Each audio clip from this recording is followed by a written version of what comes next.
con Ernesto Rivera.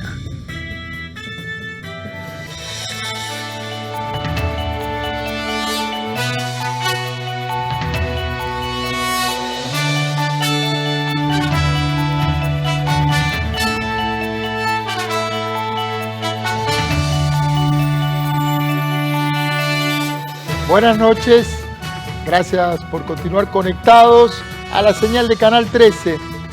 Estamos en vivo a las 8:05 de la noche. Soy Ernesto Rivera. Muchísimas veces lo urgente resta espacios para discutir lo importante. En la vida pública y en la vida política, esta disyuntiva entre lo urgente y lo importante es casi permanente. Y en la mayoría de los casos, lo importante siempre pierde contra lo urgente. Y así vamos solo apagando los fuegos y las urgencias de cada día, mientras que lo importante queda relegado hasta que explota en una crisis. Hay dos temas importantísimos en la agenda pública que siempre siguen esa dinámica. El primero es el mecanismo para elegir a los magistrados que integran la Corte Suprema de Justicia. Y el segundo son las reglas permitidas para financiar a los partidos y a los candidatos políticos. Para analizar teóricamente estos dos temas tan importantes en la vida pública nacional, tengo esta noche a un invitado de lujo, el presidente de la Corte Suprema de Justicia, don Fernando Cruz. Buenas noches, don Fernando. Bienvenido a Costa Rica Noticias. Muy buenas noches. Un gusto conversar con usted y conversar con quienes nos ven y nos escuchan. Don Fernando, empecemos por casa y hablemos sobre el método para elegir a los magistrados de la Corte. Hay mucho trabajo previo en esa elección. Los candidatos tienen que presentar atestados, hojas de vida, currículums, realizar numerosas entrevistas. Sin embargo, luego salen candidatos o candidatas que no estaban en la terna y resultan escogidos o escogidas. ¿Por qué ocurre esto? Creo que ha habido una omisión durante muchos años que se ha ido corrigiendo con el paso del tiempo, pero quedan muchas tareas pendientes. Casualmente, cuando la Corte sufrió la crisis del 2017, que muchos recordarán a propósito de renuncias y destituciones de magistrados, algunos otros que también renunciaron, este fue un tema que surgió como el tema número 1 de discusión, porque presenta muchas deficiencias el sistema de elección de magistrados y magistradas, con dimensiones distintas para magistrados suplentes o para magistrados propietarios. Pero la Corte se lo planteó como un primer tema. Con el paso del tiempo, las visiones sobre ese tema han cambiado dentro de la Corte, pero creo que subsiste. Y la gran llamada de atención a propósito de esta coyuntura fue también los dos informes del relator de Naciones Unidas sobre independencia judicial.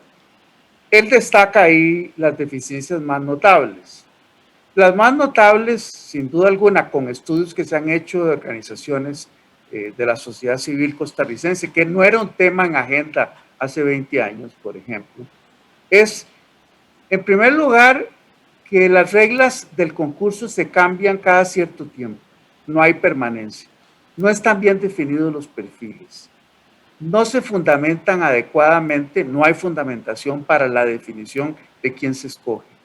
Los parámetros tampoco son adecuados y no se escoge conforme a criterios objetivos previamente, sino que sí es cierto que hay criterios, pero la esencia de la elección sin fundamentación, sin una expresión fundada con base en criterios objetivos que sean que tengan algún grado de vinculación con el tema, es una gran deficiencia. Y el relator señala como debilidad el que, a pesar de esas reglas que son muy débiles, los candidatos tienen que ir a hablar con señores diputados o señoras diputadas, tienen que hablar en corrillos, etc. Eso lo destaca el informe del relator en el año 2019. En el 2020 insiste sobre el tema. Pero sí hay una gran deficiencia. Vea si históricamente eso es así por la forma en que está estructurado desde la Constitución, que don Eduardo Ortiz no fue electo por la Asamblea Legislativa o designado como magistrado suplente de sala constitucional. En una época en que el concurso era con bastantes informalidades y no tenía la estructuración que ahora tiene con una comisión legislativa que se encarga del nombramiento, lo cual es un avance significativo, pero no determinante. Por eso le digo que el informe del relator del 2019 y del 2020 le hace una instancia a Costa Rica, al Poder Ejecutivo, al Poder Legislativo, para que revisen el tema de elección de magistrados y magistradas que tienen muchas inconsistencias. Don Fernando, y hay grupos de la sociedad civil que así lo han destacado.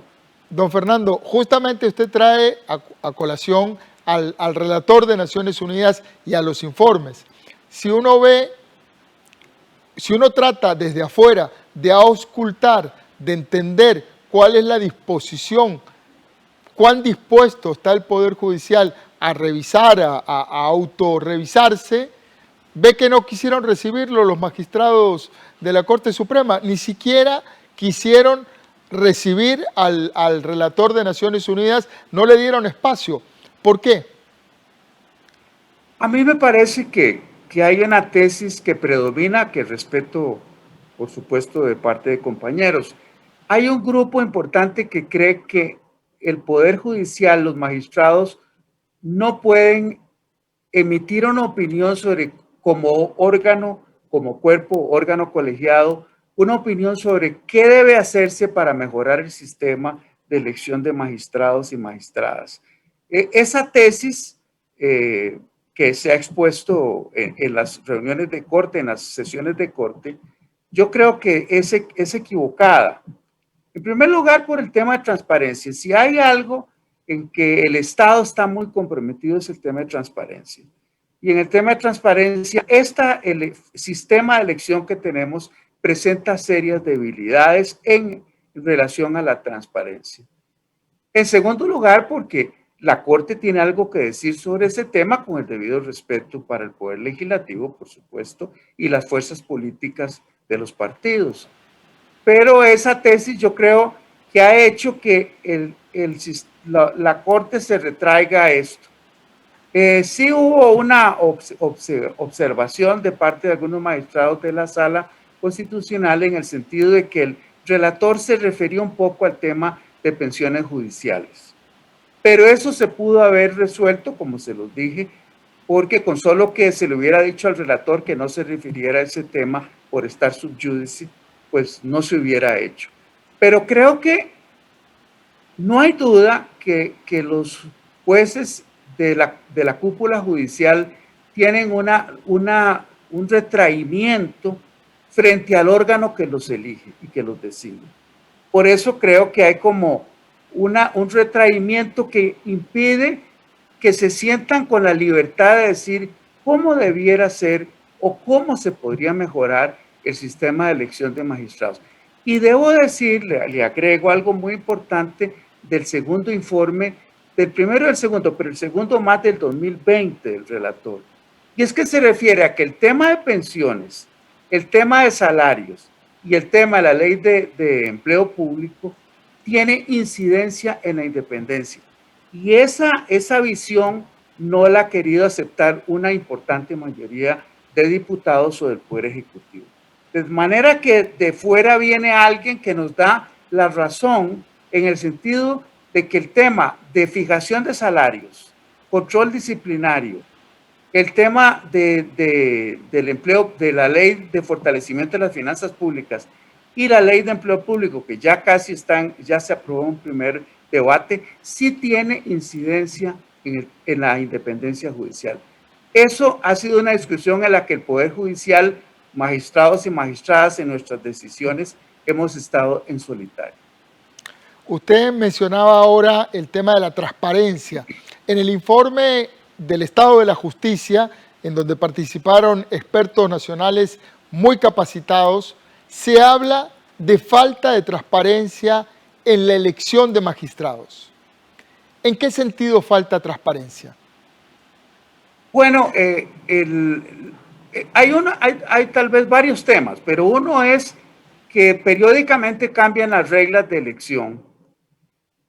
Hay otra falta de transparencia, que es cuando se define la nómina. En la nómina, después, cuando ya se escoge, no se dice por qué razón se escogió a este candidato o candidata y por qué se desecharon a los demás. Esa parte, hay una falta de fundamentación para expresar por qué se escoge a un determinado candidato, que ha sido la regla desde que se reformó la Constitución en el 49. En su experiencia, ¿qué cambios se deberían hacer en el método de escogencia para mejorar la elección de magistrados y magistradas a la Corte Suprema de Justicia? Bueno, coincido con el grupo Justicia, me parece que lo ha planteado, que es hacer una reforma al reglamento orgánico de la Asamblea para que queden establecidas las reglas, que esas reglas obedezcan a criterios objetivos y que además una vez que se determinan esas reglas, usted hace la escogencia conforme a esas reglas. No es que tiene capacidad para cambiar las reglas. Una debilidad tremenda, que yo no sé si se ha corregido, es, por ejemplo, que la entrevista tiene un valor muy alto. Entonces, la aspiración a que los parámetros sean objetivos se desdibujan, porque si usted tiene un parámetro de entrevista que es tan subjetivo y vale un 40%, un 50%, entonces ya yo tengo una determinación de criterios muy imprecisa. Ese es un tema que es muy importante. Y otro, por supuesto, la fundamentación. Yo creo que dentro de lo que sería políticamente posible, se podría establecer una nómina de 10, pero que en la puntuación que se expone ahí, el escalafón obedece a criterios todos de mucha solvencia en relación a la objetividad y reducir mucho el valor de la entrevista. Porque la entrevista, por supuesto, sirve para que haya subjetividades muy altas a la hora de determinarlo. En los informes que se han hecho en el estado de la justicia, se dice también que los parámetros para la entrevista y lo que determina su contenido también es muy impreciso. De manera que queda un amplio espectro para la subjetividad. Hemos avanzado en los últimos 30 años, porque se pasó, por ejemplo, de una elección por simple mayoría de todas las demás salas, que no era la constitucional, a 38 votos. Hay una comisión de elección de magistrados y magistradas, cosa que no había antes. Hay algún grado de determinación de criterios objetivos, pero los elementos de debilidad esencial subsisten aún. Don Fernando, hace un par de años, usted lo traía recién a cuento, durante el caso conocido como el Cementazo, se produjo una fuerte crisis en la Corte Suprema que terminó con la salida, se acogió a la pensión del entonces presidente de la Corte, don Carlos Chinchilla, y la salida también de la destitución del magistrado Celso Gamboa. Luego vinieron otras, se acogieron otros a la pensión. En aquel momento se dio una discusión adecuada en el seno de la Corte y también en la escena pública sobre las causas que llevaron a esa tremenda crisis en nada más y nada menos que en la Corte Suprema de Justicia. Bueno, creo que es muy difícil porque hay una relación también con los medios de comunicación crean un ambiente y una exacerbación de la opinión pública. Ya no se está recetando, don Fernando. No, pero me refiero más que todo por redes sociales y es un efecto multiplicador tremendo, pero aún en ese contexto, observe que desde el principio, el primer grupo que se constituyó para eso es que se determinó o se visualizó que la forma de elegir magistrados y magistradas era una de las fuentes de esa crisis. De manera que sí es cierto que ahí se determinó que uno de esos problemas tenía que ver con eso. Por supuesto, también evidentemente queda que tenemos eso pendiente. Una de las cuestiones que también se visualizó es que había que fortalecer la carrera fiscal dentro de la Fiscalía General, que no había. Y eso puede dar lugar a que la Fiscalía tenga un sistema excesivamente vertical, y eso es la razón por la que el segundo proyecto que se discutió, si mal no recuerdo, o el primero, fue casualmente en la constitución de una carrera fiscal, que es muy importante, porque si bien el Ministerio Público tiene un principio de unidad, jerarquía, una concentración en la Fiscalía General, en el sistema actual me parece que tiene una excesiva concentración por una indeterminación de los criterios para elegir, para designar y para ascender a los fiscales. Y son más de 500 fiscales. Don Fernando, el otro gran tema que teníamos planteado esta noche es el financiamiento de los partidos políticos y de los candidatos a puestos de elección popular. ¿Cuál es su opinión sobre el método autorizado hoy? Ese método el que tenemos vigente, ¿nos protege adecuadamente de la influencia del narcotráfico, del crimen organizado, que mueven miles de millones de dólares al año? En las mafias internacionales el dinero es el menor de los problemas. ¿Estamos protegidos contra eso? Me parece que no. Hagamos una cuestión histórica muy rápida. El sistema electoral de Costa Rica se fortaleció mucho cuando, a través del influjo de don Ricardo Jiménez, se pasó de una elección de segundo grado a una elección directa. Y también cuando el voto fue secreto. Esos son dos pasos fundamentales. Que el voto sea secreto, imagínense, antes no era secreto. Y antes que era una elección de 2 grados, entonces había una elección de unos delegados y eso se elegía. Por el influjo de don Ricardo y por supuesto del pueblo de Costa Rica, en las primeras décadas del siglo XX hicimos ese gran paso. Pero hay el tercer paso es un tribunal electoral que tenga independencia, que tenga peso institucional, que creo que lo tiene. Pero el cuarto paso es el tema de la financiación de campañas. Que las personas no tengan graves limitaciones por el hecho de no tener dinero de poder aspirar a puestos políticos. Y yo creo que ahí tenemos serias debilidades. Y no me cabe la menor duda que la forma en que las debilidades que tenemos en la financiación, dicho por el señor presidente del Tribunal de Elecciones, permiten dos cosas: que penetren intereses de los grupos de poder fáctico, no tiene que ser crimen organizado, o que penetren los intereses del crimen organizado en sus diversas manifestaciones. ¿Por qué? Porque hay una gran porosidad y una gran debilidad, puntos muertos, muchas opacidades a la hora de financiar. Y todavía más grave si usted se refiere a la financiación para las campañas de gobierno locales, todavía más grave. Y no lo digo yo como les señalé, sino que lo he escuchado de las palabras del presidente del Tribunal del Supremo de Elecciones.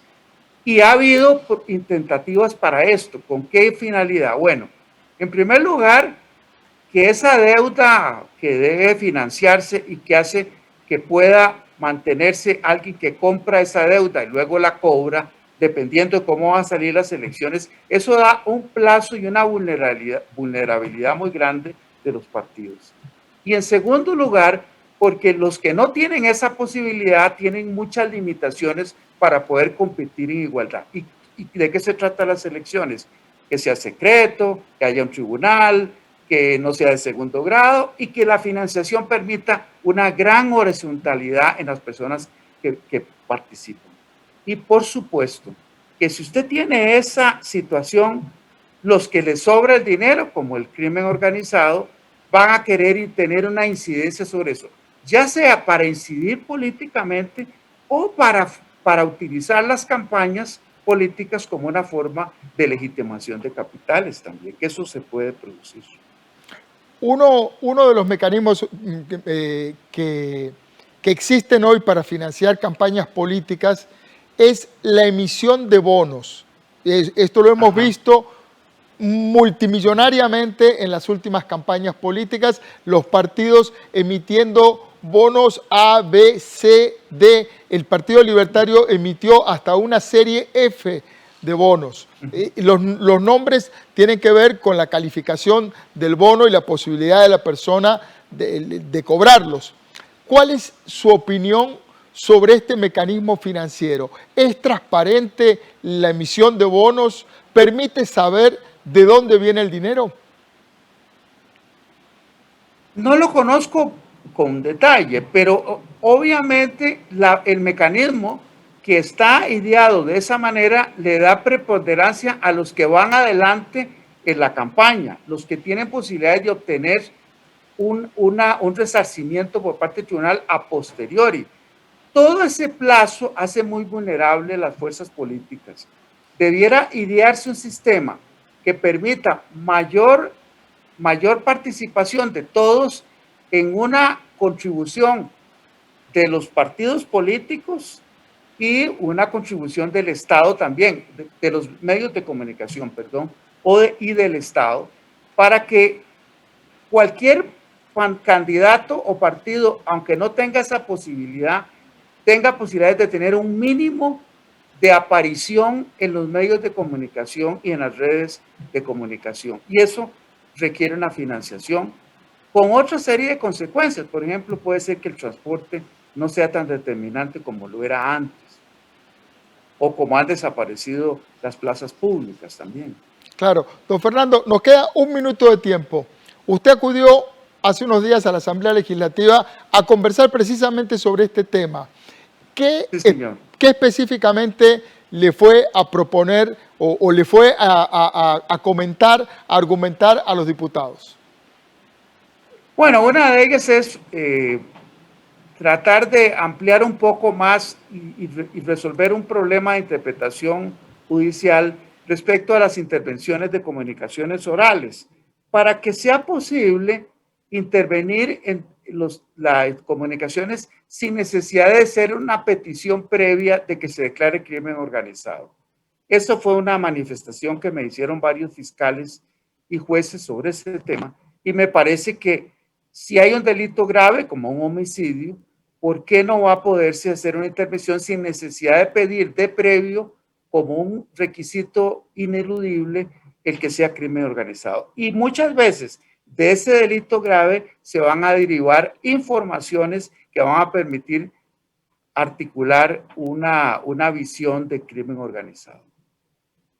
Don Fernando, qué importante esta reflexión sobre estos dos temas de alguien de su talla, de su experiencia, con muchos años en la judicatura, con muchos años en la magistratura.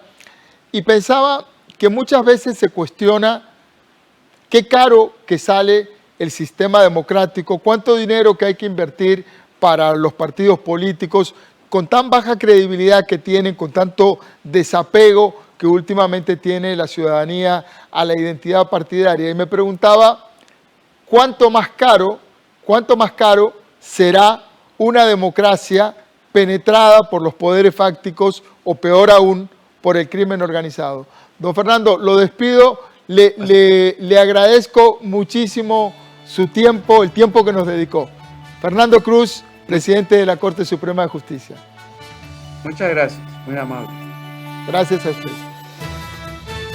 Y también gracias a ustedes que están ahí, un aporte al pensamiento, a la reflexión. Recuerde, trabajamos para usted. Somos la televisión pública de Costa Rica.